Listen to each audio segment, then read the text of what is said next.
విరాట పర్వంలో తిక్కన గారు అంటారు, నిరజాకరములు నిష్ఠయై చేసిన భవ్యతపంబు ఫలమనంగా దినసముఖాకి నందిత చక్రయుగ్మకంబులయనురాగంపు బ్రూవనంగా హరిహర బ్రహ్మ మహానుభావంబులొక్కటింకాగరగిన గట్టియనగా అతుల వేదత్రయలతికాచయము పెనుబుందన్ పుట్టెడు మూల కందమెనగా అఖిల జగముల కందెర యగుతు జన సమాజ కరపుట హృదయ సరోజములకు ముకుళనంబును జృంభణంబును నొచ్చి భానుబింబంబు పూర్వాద్రిపై విలింగే అంటాడు. అది వేదములన్నీ పుట్టినటువంటి మూలంపు దుంప, మూడు మూర్తులు కలిసినటువంటి వెలుగుల ముద్ద, సాక్షాత్ పరబ్రహ్మము. ఆయన ఏ దిక్కులో ప్రకాశిస్తున్నాడో ఆ దిక్కుకు ఎదురుగా నిలబడి, ఆయనకి ఎదురుగా నిలబడి మూత్ర విసర్జన చెయ్యడు. అది సంస్కారం, దైవభక్తి. కాబట్టి అలా మూత్ర విసర్జన చెయ్యడు. అలాగే జనం బాగా సంచరించే ప్రదేశంలో అలా వాళ్ళు తల తిప్పి చూడ్డానికి అవకాశం ఉండే రీతిలో మూత్ర విసర్జన చెయ్యడు. అలా చెయ్యకుండా ఉండడం సమాజం యొక్క పవిత్రతని, ఇతరుల యొక్క సౌకర్యాన్ని కూడా దృష్టిలో పెట్టుకోవడం. అసలు ఈ చిన్న చిన్న పనుల ద్వారా వాడికి ధర్మమునందు అనురక్తి ఉన్నదా లేదా తెలిసిపోతుందయా అన్నాడు. ఎంత చిన్న విషయాలు చెప్పాడండి. వాడికి అసలు సమాజము పట్ల ఏమైనా ఒక జాగ్రత్త ఉన్నదా, సాటివాడి గురించి ఏమైనా ఆలోచిస్తాడా? పవిత్ర ప్రదేశాన్ని మనం అపవిత్రం చెయ్యవద్దు. విడిచిపెట్టాలి తప్పదు మూత్రాన్ని, కానీ ఎక్కడ విడిచిపెట్టాలో అక్కడ విడిచిపెట్టాలి. ఇటువంటి వాటి పట్ల కూడా అంత చిన్న విషయంలో కూడా జాగ్రత్తగా ఉంటాడు. అంటే ఆయనకి రక్తమునందు జీర్ణమై ఉంటుంది సమాజ క్షేమమును ఆలోచిస్తూ ఉండడం. అంతేకాదు అతిథి భోజన శిష్టాన్న భోజులు, ఇంటికి ఎవరినైనా అతిథిని భోజనానికి పిలుస్తాడు. అతిథి నారాయణ స్వరూపుడు అని నమ్ముతాడు. అతిథి నారాయణుడు, అభ్యాగతి నారాయణుడు. ఆయన నారాయణుడు ఇంటికి వచ్చాడు కాబట్టి ఇప్పుడు ఏది తినాలి? భగవంతుడికి నైవేద్యం పెట్టి కదా ప్రసాదం అని తింటున్నాం. అతిథి తిన్నాక కదా తినాలి. అంతేగాని అతిథికి పెట్టకుండా మనం తిని ఆ ఎంగిలి ఆయనకి ఎలా పెడతాం? కాబట్టి అతిథికి పెట్టి ఆయన తిని త్రేంచి వెళ్ళిపోయిన తరువాత తాను తింటాడు మిగిలినటువంటి శేషాన్ని. అతిథితో కలిసి తినడు, అతిథి కన్నా ముందు తినడు, అతిథి తర్వాత తింటాడు. అతిథి భోజన శిష్టాన్న భోజులు తెరివిచ్చి తగిన వారలకు ప్రదక్షిణముగా నరుగుదురు. ఆ వెళ్ళేటప్పుడు ఆయన ఎందు ఒక గౌరవం ఉంటుంది. ఆయన కొంతమందికి దారి వదిలేస్తుంటాడు. వాళ్లతో చొరబడడం, ఎవరికి త్రోవ ఇవ్వాలో వాళ్ళకి త్రోవ ఇస్తే వాడు ధర్మాత్ముడు అన్నాడు. ఎంత పెద్ద పెద్ద మాటలండి. 10 మంది గురించి ఆలోచించడం అంటే ఇదే. అయితే శాస్త్రం ఎవరికి త్రోవ ఇవ్వాలని చెప్పిందో తెలుసా?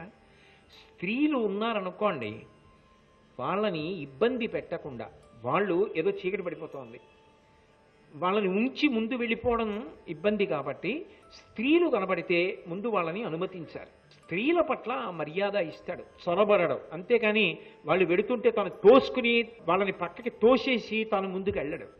మర్యాదతో వాళ్ళు వెళ్ళడానికి చోటిచ్చి ఆగుతాడు. వాడు ధర్మాత్ముడని గుర్తుపట్టు ధర్మరాజా. ఎంత చిన్న చిన్న విషయాలు పట్టుకున్నాడండి భీష్ముడు. అలాగే వృద్ధులుంటారు, వాళ్ళ గురించి ఆలోచించాలి. వాళ్ళ గురించి ఆలోచించకుండా వెళ్ళేవాళ్ళు ఉంటాడు, వాడిని భగవంతుడు ఇష్టపడడం. తిరుమలలో క్యూ కాంప్లెక్స్లో గదులు తెరుస్తారు. పాపం అందులో పెద్దవాళ్ళు ఉంటారు. ఆ పెద్దవాళ్ళు గబగబా పరిగెత్తలేరు వైకుంఠంలో, కొంచెం మిల్లిగా నడుస్తూ ఉంటారు. వాళ్ళని దాటి పరుగులు పెట్టి వెళ్ళిపోతుంటారు. వాళ్ళు పాపం ముందొచ్చి ముందు కూర్చున్నా ఓపిక ఉండదు, గబగబా వెళ్ళలేక వెనక వాళ్ళందరూ వెళ్ళిపోతుంటే ఆ భర్త కొడుకు అమ్మ రామ్మ రామ్మ అంటుంటే ఓపిక లేదు, నడవలేదు. నడవలేక వెనకనున్న వాళ్ళందరూ వెళ్ళిపోతుంటే ఆవిడ ఎంత చిన్నబుచ్చుకుంటుందో. ఏమి నీ తల్లి లాంటిది కాదు? వృద్ధులైతే వెనకాతల నడవలేవు, ఆపేస్తారా? దర్శనం ఇవ్వరా? ఎందుకు ఇవ్వరు? కానీ మనమేమో వృద్ధుల్ని దాటి పరిగెత్తి వెళ్ళిపోయి వెంకటేశ్వర దర్శనం చేస్తే ఆయన మన అనుగ్రహించేస్తాడనుకుంటే భీష్మాచార్యులు వారి దృష్టిలో అది ధర్మమా? కాదు. వృద్ధులు ఎక్కడున్నారో వాళ్ళకి అవకాశం. ఎందుకంటే శరీర పటుత్వము లేదు, అలా తోసేస్తే వాళ్ళు పడిపోతారు. 10 మాటలు అలా జరిగితే ఎక్కడికి వెళ్ళడానికి వాళ్ళు భయపడతారు. వాళ్ళకి ఎలా అవకాశం? నువ్వు పెద్దలని గౌరవించడం సమాజంలో ధర్మానికి పరాకాష్ట. అప్పుడు కదా మనిషి వ్యక్తిత్వానికి గౌరవం. కాబట్టి పెద్దలను గౌరవించాలి. పెద్దలను అంటే వయస్సులో పెద్దలను, జ్ఞానవృద్ధులను. జ్ఞానం ఉన్నవారు ఉంటారు, ధర్మాత్ములు ఉంటారు, వారిని గౌరవించాలి. ఇంటికి వెళ్ళావు, తండ్రి గొప్పవాడు, తండ్రిని గౌరవించాలి, అన్నని గౌరవించాలి, తల్లిని గౌరవించాలి. వదిన ఉంటుంది, ఒక్కొక్కసారి మరిది కన్నా వదిన వయస్సులో చిన్నదై ఉంటుంది. అనేక సందర్భాల్లో మీరు చూస్తుంటారు, వదిన గారి వయస్సు మరిది కన్నా కూడా చిన్నది ఉంటుంది. అయినా కూడా వదిన తల్లితో సమానం. వదినని గౌరవించాలి. వాళ్ళకి ముందు నడిచేటటువంటి అవకాశం కల్పించాలి. అది పెద్దరికం. అటువంటి పెద్దలకి దారి ఇచ్చేవాడు, అంతేకాని తాను చొరబడిపోడు. చొరబడకుండా నిలబడతాడు. ధర్మం అంటే పాటించడం. అలాగే భారవాహులు, బాగా బరువు ఎత్తుకుని వెడుతూ ఉంటారు కొంతమంది. వాళ్ళని ముందు వదిలిపెట్టేస్తారు. ఎవరో పాపం ఆయనకి అంతకన్నా అవకాశం లేక 80 కిలోల బస్తా భుజం మీద పెట్టుకుని ఎడుతుంటాడు. ఆయనకి అడ్డంగా 15 మోటార్ సైకిళ్ళు ఎడితే ఆయన అలాగే పట్టుకుని నించుండిపోవాలా? ఆయన పెద్ద బరువు మోస్తున్నాడు, ఆయన వెళ్ళిపోవడానికి నువ్వు అవకాశం ఇవ్వాలి. అది మర్యాద. ఆ మర్యాద పాటించగలగాలి. బరువు పట్టుకున్న వాడికి ముందు త్రోవ ఇచ్చేసేయాలి. అంతేకాని మనం చొరబడిపోకూడదు. ఈ చిన్న చిన్న వాటిల్లో మనిషిలో ఉన్న ధర్మం తెలుస్తుంది. ధర్మరాజా, అక్కడ పట్టుకోవచ్చు నువ్వు. వాడికి ధర్మం ఎంత వంట పట్టిందో నీకు అర్థమవుతుంది. అలాగే ఆవుల మంద వెడుతోంది, దానికి దారి విడిచిపెట్టాలి. గోవులకు దారి వదిలిపెట్టాలి. బాలురు, చిన్నపిల్లలు వెడుతూ ఉంటారు. చిన్నపిల్లలు వెడుతున్నప్పుడు ఆగిపోవాలి ప్రయత్నపూర్వకంగా. అంతేకాని చిన్నపిల్లలు వెడుతుండగా మనం కూడా వేగంగా వెళ్ళకూడదు. తెల్లవారు లేస్తే చూస్తాం, ఆ వీధుల్లో పిల్లలు అటు ఇటు పరిగెడతారని తెలిసి ఉండి ఎంత వేగంగా వెళ్ళిపోతూ ఉంటారు. తెలియక ఎవరైనా పిల్లాడు ఈ ఇంట్లోంచి ఆ ఇంట్లోకి గబుక్కుని, వాడు అమాయకత్వం తెలియదు, 5 ఏళ్ల పిల్లాడు ఈ ఇంట్లోంచి ఆ ఇంట్లోకి పరిగెత్తపోతే తండ్రి అక్కడ కూర్చుని ఏదో అంటాడు, ఒరే అత్తను అడిగి తీసుకురారా ఒకసారి అంటాడు. వీడు సర్రని పరిగెడతాడు. వాడు 100 కిలోమీటర్ల వేగంతో పెడతాడు ఆ సందుల్లో. ఆపగలడా? ఏమైనా జరిగితే ఆ పిల్లాడికి ఏం మెల్లిగా వెళ్ళలేవా? ఏమిటి ఆ తొందర? ఏమిటి సందుల్లో అంత వేగంగా ద్విచక్ర వాహనాలు నడపడం ఏమిటి? అంటే ఎవడికి వాడికి ఉండాలి క్రమశిక్షణ. బహుశా ట్రాఫిక్ రూల్స్ గురించి కూడా భీష్ముడు ఆ రోజుల్లోనే మాట్లాడాడు. కాబట్టి స్కూల్ జోన్ అని ఇప్పుడు పెడుతున్నామే, వీటన్నింటినీ ట్రాఫిక్ రూల్స్ గురించి అప్పుడు మాట్లాడాడు భీష్మాచార్యుడు అంపశయ్య మీద పడుకొని. పిల్లల విషయంలో జాగ్రత్త లేకపోతే అర్థం లేదు. అలాగే రాజు, నువ్వు ఇంట్లో ఉన్నావు, నాన్నగారు వెడుతున్నారు, దారి ఇవ్వాలి. గురువుగారు ఎడుతున్నారు, దారి ఇవ్వాలి. ఓ కార్యాలయంలో ఉన్నావు, కార్యాలయంలో అధికారి వెడుతున్నాడు, దారి విడిచిపెట్టాలి. ఎక్కడ ఎవరు పెద్దరికంతో ఉంటారో వారు వెడుతున్నప్పుడు స్వచ్ఛందంగా ఆగి దారి విడిచిపెట్టేయాలి. ఎందుకంటే అది విష్ణు అంశ, దానికి ఆ గౌరవం ఇవ్వాలి. వారికి ఆ గౌరవం ఇచ్చి నడిచినప్పుడే మనిషిలో ధర్మం బయటికి వస్తుంది. అందుకని అన్ని వేళలా మనమే గొప్ప అనకూడదు. కాబట్టి అలా నిలబడగలిగితే, అలా దారి ఇస్తే, 2 చాలా ఆతృతతో ఉన్నవాళ్ళు ఉంటారు. బహుశా అండి ఇంతకన్నా ప్రపంచంలో దోషభూయిష్టమైన విషయం ఇంకోటి ఉండదు. అప్పుడు మాట్లాడాడు భీష్ముడు. అంబులెన్సులు వెడుతుంటాయి, లోపల ఉన్నవాడి గుండెలు ఎగిరెగిరి పడుతుంటాయి. ఏ సిలైనో ఆక్సిజన్నో పెట్టి తీసుకెడుతుంటారు. ఇంకొక కిలోమీటర్ దూరంలో హాస్పిటల్ ఉంటుంది. ఆ కుటుంబం అంతా ఆయన మీదే ఆధారపడింది. ఒక్క 10 నిమిషాల్లో వెళ్తే బ్రతుకుతాడు. ఎదురుగుండా వాళ్ళు దారివ్వరు. అలాగే అడ్డంగా వెడుతుంటాడు, అలాగే ఉంటాడు, కానీ వాడు మాత్రం దారివ్వడు. పైన సైరన్ అలా వేస్తూనే ఉంటుంది, ప్రమాదకరమైన స్థితిలో రోగి ఉన్నాడు, దారి విడిచిపెట్టండి అని. వాళ్ళకి ట్రాఫిక్ సిగ్నల్ కూడా లేదు, అది వెళ్ళిపోవచ్చు. మనిషిగా పుట్టినందుకు కనీస గౌరవం.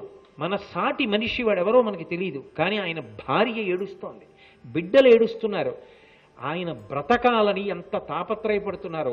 బ్రతికించడం మన చేతిలో లేదు, కనీసం దారి వదిలిపెట్టగలగడం మన చేతిలో. ఎంత పని మీద ఉన్నా నువ్వు కారు పక్కన పెట్టి అంబులెన్స్కి దారి వదిలిపెట్టాలి. శాంతి పర్వం, అనుశాసనిక పర్వం మనం చదువుకుని మన పిల్లలకి చెప్తే ఉత్తమ పౌరులు తయారవుతారు. ఇంకింతకన్నా సివిక్ సెన్స్ అంటూ ఉంటారే పౌరధర్మాలు, ఇంకింతకన్నా ఏముంటాయి?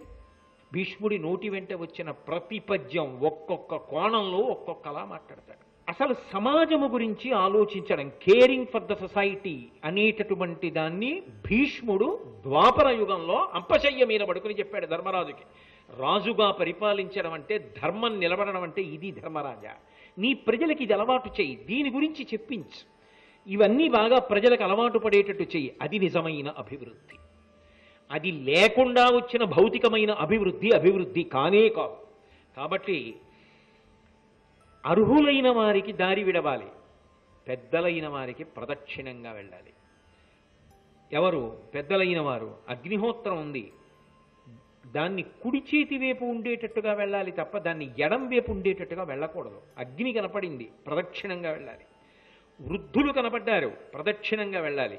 ఎద్దు కనపడింది, ప్రదక్షిణంగా వెళ్ళాలి. ఆవు కనపడింది, ప్రదక్షిణంగా వెళ్ళాలి. దేవాలయం కనపడింది, ప్రదక్షిణంగా వెళ్ళాలి. దేవుడు ఉత్సవమూర్తి కనపడ్డారు, ప్రదక్షిణంగా వెళ్ళాలి.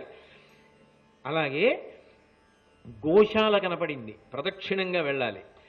వేదం చదువుకున్న వాళ్ళు కనపడ్డారు, ప్రదక్షిణంగా వెళ్ళాలి. పరమ ధర్మాత్ముడైన ధార్మికుడు కనపడ్డాడు, ప్రదక్షిణంగా వెళ్ళాలి. వృద్ధులు కనపడ్డారు, ప్రదక్షిణంగా వెళ్ళాలి. అలా వెళ్ళాడంటే వాడి మనసులో కొంతమందిని గౌరవిస్తాడు. గౌరవించడం గొప్పతనం, ఎవడినైనా ధిక్కరించడం అన్యాయం, సంస్కార రాహిత్యం. కాబట్టి అలా ఎవడు గౌరవించగలడో, అలా ఎవరు ప్రవర్తించగలడో వాడు ధర్మాత్ముడు. ఎలా మాట్లాడాడండి అసలు మహానుభావుడు! ఎన్ని విషయాలు నేర్పాడండి మనుష్యులకి.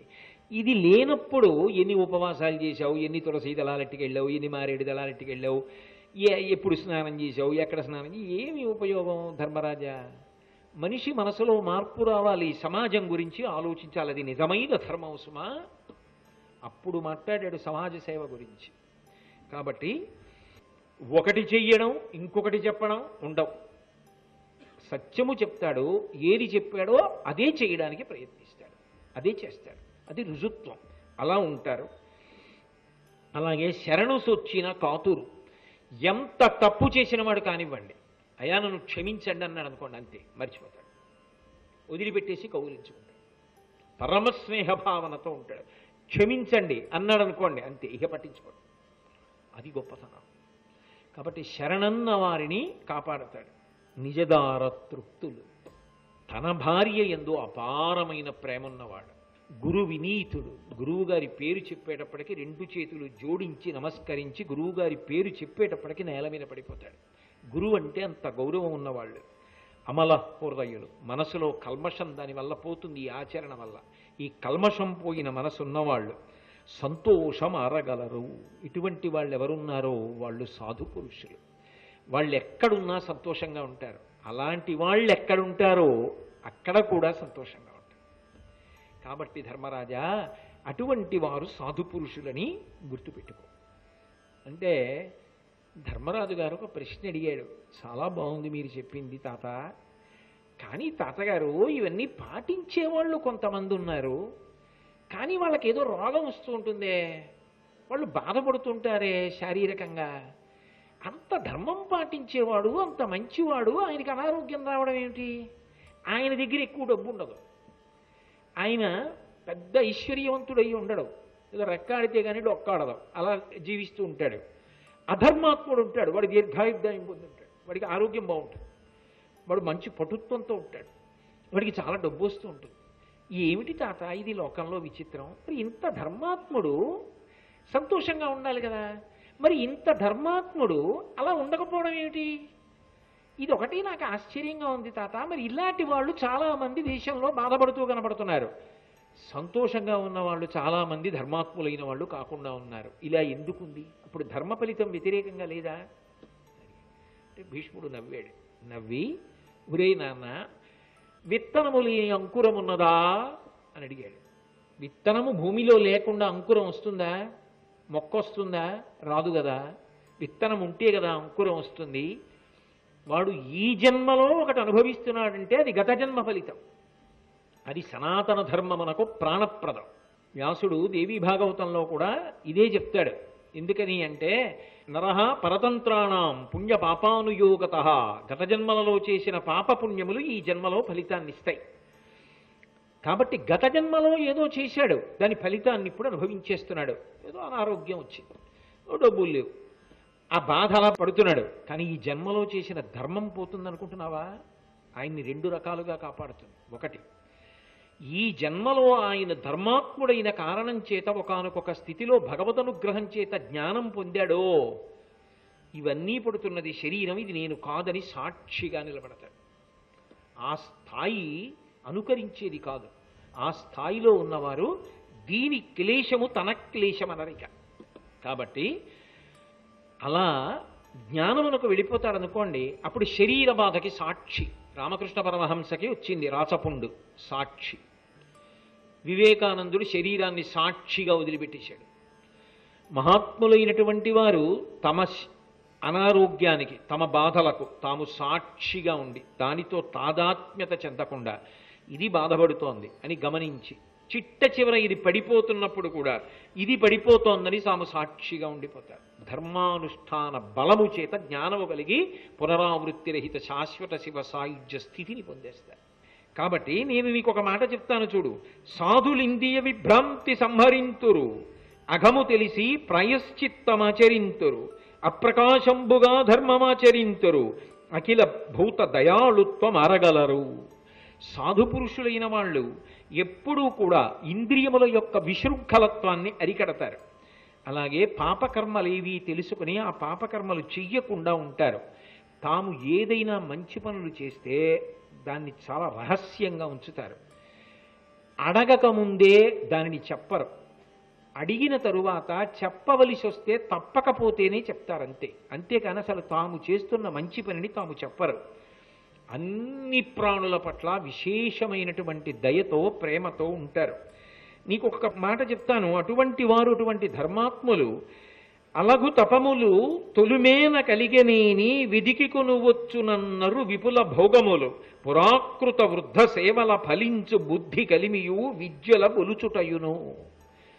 ఒక జన్మలో వాడు పెద్దల్ని సేవించాడు, గురువుగారిని సేవించాడు, తల్లిని సేవించాడు, తండ్రిని సేవించాడు, సమాజంలో పెద్దల్ని సేవించాడు, ఎంతో గౌరవంతో బ్రతికాడు పెద్దల పట్ల. వాడు తర్వాత జన్మలో ఏది పొందుతాడో తెలుసా? గొప్ప విద్యావంతుడు అవుతాడు. ఒకసారి వింటే వచ్చేస్తుంది, ఒకసారి చూస్తే వచ్చేస్తుంది.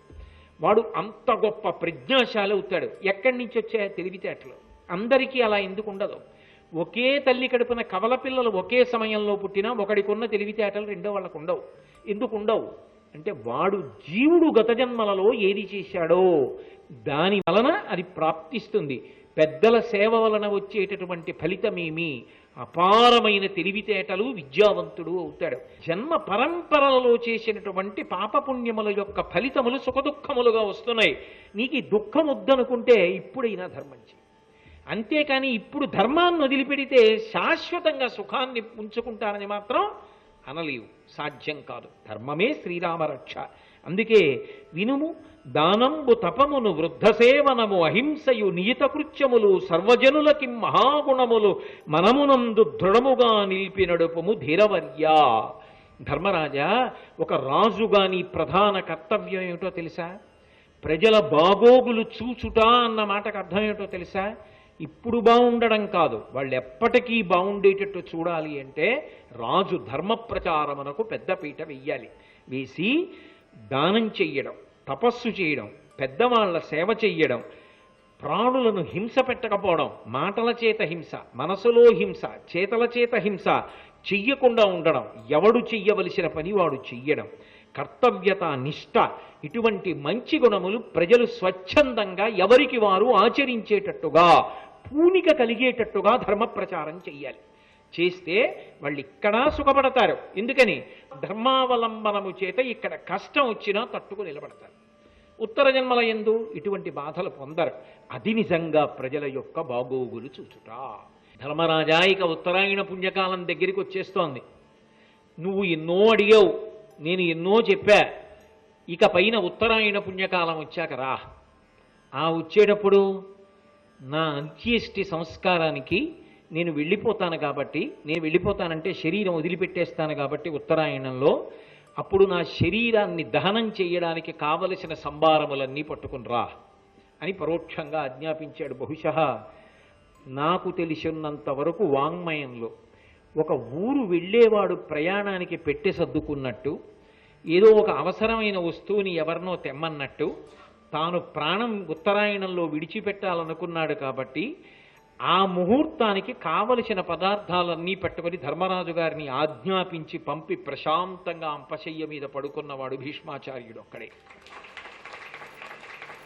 ఉత్తరాయణ పుణ్యకాలం వచ్చింది, మాఘమాసం అష్టమి తిథి వచ్చింది. ధర్మరాజు గారు వచ్చాడు.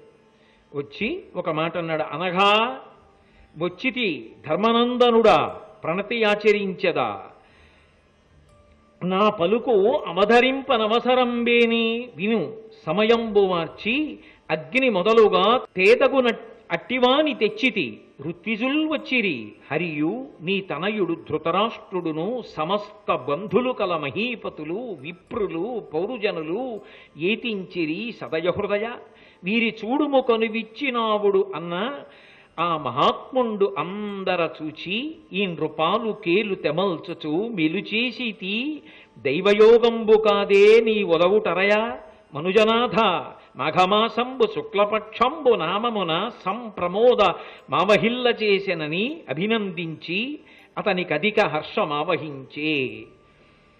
ధర్మరాజు గారు మాఘమాసంలో ఉత్తరాయణ పుణ్యకాలంలో శుక్లపక్షంలో అష్టమి తిథి నాడు ఉత్తరాయణ పుణ్యకాలం వచ్చేసిందని తాతగారి దగ్గరికి వెళ్ళాడు.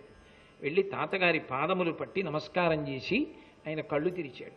తాత, నువ్వు ఏ సమయం చెప్పావో సమయం ఆసన్నమైంది, నేను వచ్చాను, నేను ధర్మరాజుని. తాత, నాతో పాటు నువ్వు ఆరాధన చేసిన అగ్నిని తీసుకొచ్చాను నీ శరీరాన్ని అంత్యేష్టి సంస్కారం చేసి దహనం చేయడానికి. అలాగే ఈ అంత్యేష్టి సంస్కారం చేసినప్పుడు ఆ క్రియలు నిర్వహించడానికి కావలసిన ఋత్విక్కులందరూ వచ్చారు. శ్రీ మహావిష్ణు స్వరూపమైన కృష్ణ భగవానుడు వచ్చాడు. నీ కొడుకు ధృతరాష్ట్ర మహారాజు భార్యతో కలిసి వచ్చాడు. కుంతీదేవి వచ్చింది. నీ బంధువులందరూ వచ్చారు, రాజులందరూ వచ్చారు. వెళ్ళిపోయిన వాళ్ళు దుర్యోధనాదులు వెళ్ళిపోయారు. మిగిలిన వాళ్ళందరూ వచ్చి నిలబడ్డారు. ఒకవేళ నా మాట వినాలని నీకు అనిపిస్తే నా మాట విను. ఎంత మర్యాదగా మాట్లాడాడో చూడండి. ఒక్కసారి కన్ను విప్పి వాళ్ళందరినీ చూడాలని అనుకుంటున్నావా తాత అని అడిగాడు. ఆయన కళ్ళు విప్పి అందరినీ తేరిపారి చూశాడు. ఏదో ప్రయాణానికి వెళ్ళేవాడు రైలు ఎక్కిన తర్వాత కదిలిపోతుంటే చెయ్యి ఊపుతాడే అంత తేలికగా అందరినీ ఒకసారి చూసి ధర్మరాజు గారి చెయ్యి చేత్తో పట్టుకుని దగ్గరికి తీసుకుని ఆ మూర్ధన్య స్థానమునందుంచుకొని ఒకసారి వాసన చూసి దగ్గరికి తీసుకొని దైవానుగ్రహం రా, పరమేశ్వరుడు నీలాంటి మనవణ్ణిచ్చాడు, పరమ సంతోషం అని అందరి వంక ఒక్కసారి చూశాడు.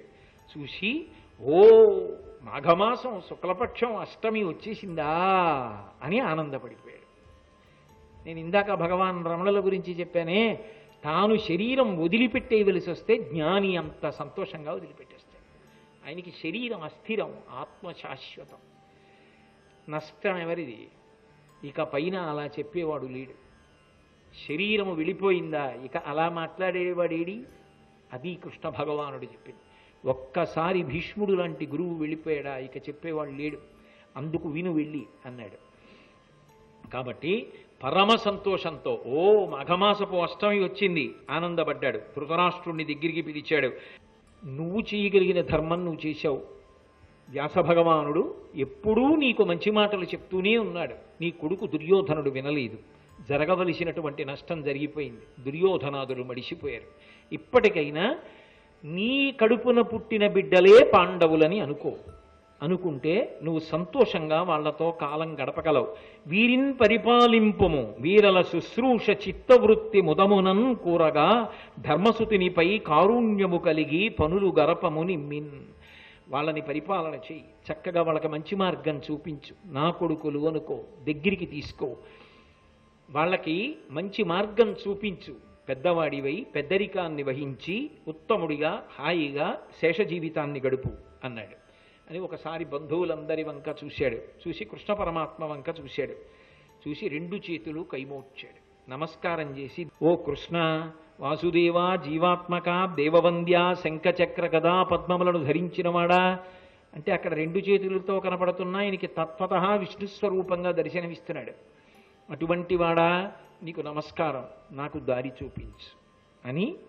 ఓ కృష్ణ నువ్వే నాకు బలం, నేను నిన్ను నమ్ముకున్నాను, నీకు భక్తుణ్ణి, నాకు భార్య లేదు, బిడ్డలు లేరు, ఒక్కడిని, ఇంకా వెళ్ళిపోవాలనుకుంటున్నాను, నా శరీరం వదిలిపెట్టేయడానికి కృష్ణ పరమాత్మ నాకు అనుజ్ఞ కటాక్షించు అన్నాడు. మహానుభావుడు స్వచ్ఛంద మరణం. ఆయన తలుచుకుంటే నిజానికి ఎప్పుడు కావాలంటే అప్పుడే విడిచిపెడతాడు. కానీ ఎదురుగుండా పరాత్పరుడైన కృష్ణ భగవానుడు ఉన్నాడు కనుక ఆయన అనుజ్ఞని అడిగాడు.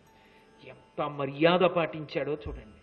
అని కృష్ణ, నా దోషం లేదు, నువ్వు నారాయణుడవని తెలుసు, అర్జునుడు నరుడని తెలుసు, నా శాయి శక్తులా ప్రయత్నించా, యుద్ధం ఆపడానికి నచ్చ చెప్పి చూశా, దుర్యోధనుడికి చెప్పా, వాడు వినలేదు. మీరు నరనారాయణులన్నా వాడు వినలేదు. యుద్ధానికి వచ్చాడు, సైన్యములన్నీ మడిసిపోయి. నా దోషం లేదు కృష్ణ, త్రికరణ శుద్ధిగా చెప్తున్నా, ఇంతమంది మడిసిపోవడానికి నేను కారణం కాదు అన్నాడు. కృష్ణుడు అన్నాడు భీష్ముణ్ణి చూసి, నాయన భీష్మ, ఎందుకయా బెంగ పెట్టుకున్నటువంటి మాటలు మాట్లాడతావు? అసలు నీ యందు తప్పు ఎప్పుడైనా ఉందా? ఇప్పుడు లేదంటే ఏమిటి? నీ జీవితం మొత్తం మీద తప్పు లేదు. భగవంతుడు ధ్రువపత్రం ఇచ్చాడు. ఇటువంటి వ్యక్తి వాంగ్మయంలో ఇక కనపడడం. మహాభారతంలో అంత ఉత్కృష్ట స్థానాన్ని పొందాడు భీష్మాచార్యుడు. శ్రీ ఉమామహేశ్వర పరబ్రహ్మార్పణమస్తు. స్వస్తి.